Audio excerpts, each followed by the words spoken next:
NBA execs, players' all eyes on Anthony Davis sweepstakes originally appeared on nbcsportsboston.comBOSTON. New Orleans star Anthony Davis announcing he wanted to be traded through his agent Rich Paul sent many teams scrambling to try and start piecing together a package of assets they hope will be convincing enough to get the Pelicans to ship Davis their way. But it isn't just front office officials thinking about Davis these days, so are players, knowing a move involving Davis could include them. And while the Boston Celtics can't trade for Davis until July 1st, that won't stop the rumors from swirling about as to which Boston players may potentially be included in a trade package this summer if the Pelicans can't get a deal done for Davis prior to the Feb. 7 trade deadline. The possibility of being traded has existed for months, but players don't really get a sense of how nerve-wracking it can be until they're a couple weeks out from the trade deadline. Like now, latest on Anthony Davis, Boston isn't expected to do anything significant to its roster between now and the Feb. 7 trade deadline, in part because they want to have as many quality assets as they can be available if the summer rolls around and Davis remains a member of the New Orleans Pelicans. Celtics head coach Brad Stevens knows the potential for trades is always out there this time of year, but it's not something he gives a ton of thought to. "I learned early on with my 42 players over my first 18 months here," Stevens said, "that there was a lot to trade rumors. That's not true. A little that is true, and you don't really pay attention to any of it until it crosses your desk from somebody that's involved in the conversation.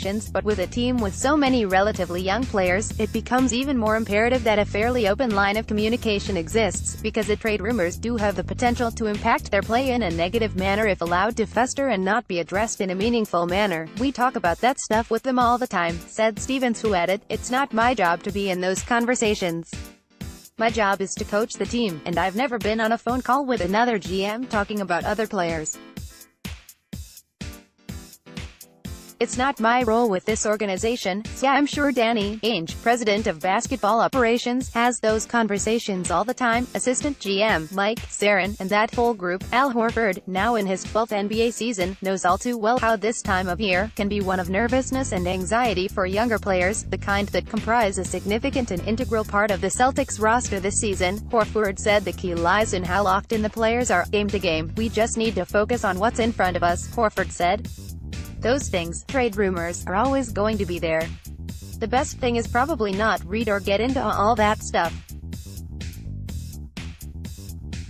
Take it game to game, and just focus on our team and our group, as hard as that may be." But Horford is quick to acknowledge maintaining that level of focus to block out the white noise that exists around them is a lot easier said than done. "Very tricky," was Horford's response when I asked him about whether keeping that focus was any harder with a young group like the one he plays with. "The tendency is to go to all the social media stuff, and do that. But I hope that we as a group keep focusing on each game.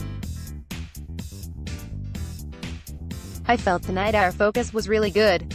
And those things are going to happen. That's the nature of the business. You have to focus on what you can control." Click here to download the new My Teams app by NBC Sports. Receive comprehensive coverage of your teams and stream the Celtics easily on your device.